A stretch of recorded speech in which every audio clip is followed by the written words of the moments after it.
Emmy moving forward. All right, let's go to the NFL, and it wouldn't be the Dallas Cowboys without the drama. Micah Parsons remaining at training camp after writing on social media Friday that he wants a trade.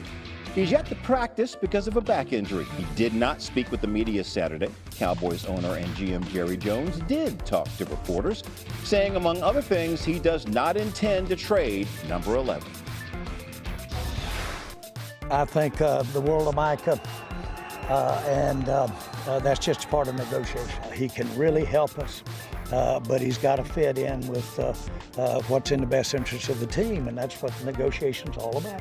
I think the relationship is what it is. As always, in any relationships, there are different moods at different times of your relationship. That's what it is.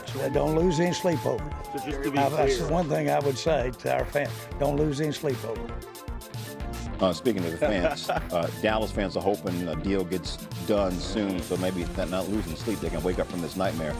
Micah Parsons' numbers speak for themselves. According to ESPN Analytics and NFL Next Gen Stats, Parsons has led the league in pass rush win rate and pressure percentage since his league debut. The two-time All-Pro also ranks 5th in Theo Gates and Sterling Sharp. That's the 2025 class of the Pro Football Hall of Fame. Eric Allen was presented by one of his sons. Jared Allen talked about his motivation for success. Antonio Gates is the first Hall of Famer to have never played college before. I'm deeply grateful for this incredible honor. We all share a deep love and respect for the game of football. This jacket is a direct reflection of all of you who have poured into my life and in my career. Had it not been for sports, I probably would never cross paths with half of you in here. And that's why sports is such a great reminder to us as humans that we're not divided as people may think. I just hope by watching me today, you understand that anything is possible. Not just in football, but in the game of life. That was a heck of a gesture. Yeah. Great speech, too. Let's head into next season with some notable first-time eligible players and coaches for the 2026 Pro Football Hall of Fame class.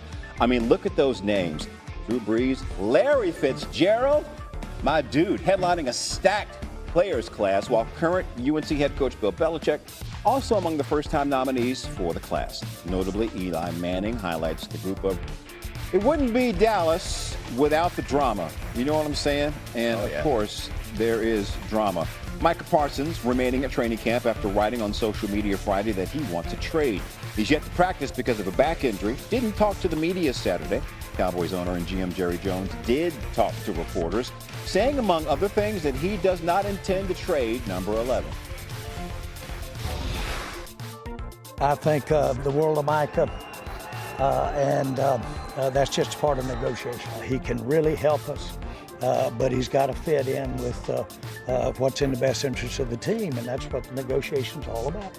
I think the relationship is what it is. As always, in any relationships, there are different moods at different times of your relationship. That's what it is. Don't lose any sleep over it. so just to be That's the clear, one thing I would say to our fans. Don't lose any sleep over it.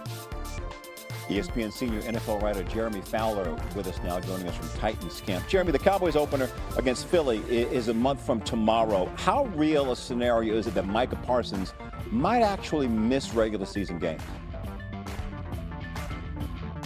Well, Jay, I checked in on this and asked around, and I was told that Micah Parsons' sole focus right now getting traded. His focus is not on games and the regular season. But we can see how this plays out. If Dallas slow plays it, Micah Parsons would remain on the sidelines at practice. He has reported, so he's not subject to fines right now. Now, if it gets to week 1 and he still wants to sit out or has some sort of injury that can maybe put him on a reserve list, but that gets sticky. For now, Parsons knows that there is significant interest out there for him. You have the rare pass rusher in their mid-20s who's on a Reggie White-like trajectory. He's durable. So I've heard of a lot of interest from teams around the league that is sort of bubbling, but Dallas is making this a non-starter. They have no plans to trade him. Okay, we'll put a pin in that story. Keep an eye on it for it. Let's talk about you right now, because you have been on the road visiting 9 teams during training camps. How do I know? Because we have a map to prove it. And one of those stops was in Cleveland, Jeremy, where there's a 4-man QB battle going on. What's the Browns' approach to that a month out from the regular season? Yeah, Jay, that was my second of 9 stops in 9 days when I went to Cleveland. It's been crazy. And so the Browns' plan is simple. Get these guys as much throwing, as many scenarios in the passing game as they can to properly evaluate them. I'm told with Joe Flacco, there's less sensitivity with that because they know what they have. But with 2 rookies and with Kenny Pickett, they were trying to get him as many throws. But Pickett got hurt, and now Shedeur Sanders has shoulder soreness, a big opportunity for Dylan Gabriel. Then you got the Colts, another great QB battle. So Anthony Richardson has really tweaked a lot of things this offseason. He recognized I have to pick up the slack. I did not work hard enough last year. So he's changed his mechanics. He's changed his diet. According to our Stephen Holder, he cut out Skittles, which is always a great thing, or a bad thing depending on your perspective. But he is in the mix. He might get the first crack at this with Daniel Jones. Then you got the Detroit Lions. This is not a quarterback battle because they have a top 10 quarterback in Jared Goff. And I spent some time with Goff at Lions camp, and he made clear to me, hey, this is my 10th year in the league. I feel like I'm operating at a high level. So with new offensive coordinator John Morton, he's going to have his hands firmly in the mix and speak up if he likes something, if he doesn't like something. So he's definitely more of a vocal leader when it comes to the strategy of the offense, more so than he ever has. All right, the most important question of the morning after you visited 9 camps. Did you bring me back a present from every stop, Jeremy? I didn't hear you there, but I got a couple souvenirs. A lot of free souvenirs out of the hotel. A lot of pens, a lot of notepads, all that fun stuff. You know, I keep it on the cheap, you know. But I gotta get my sons a few things for sure. As you should. As you get them the free stuff, because you know they might just break it. Jeremy Fowler, thank you, bro. Appreciate you.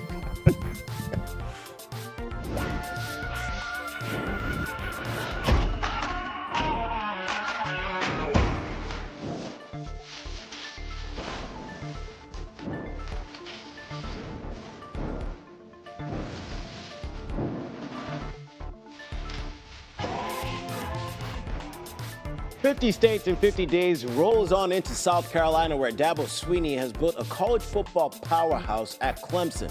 But this season, Dabo is not the most talked about head coach in the ACC.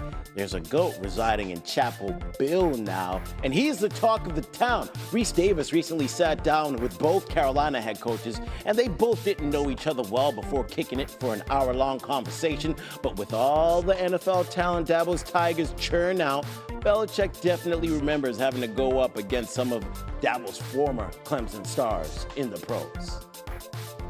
Dabo's players have caused me a lot of headaches through the years. I'm telling you, I mean, where do you want to start? You know, Watson, Hopkins, Christian Wilkins, came and got him out of Connecticut, you know, then sent him down to Miami.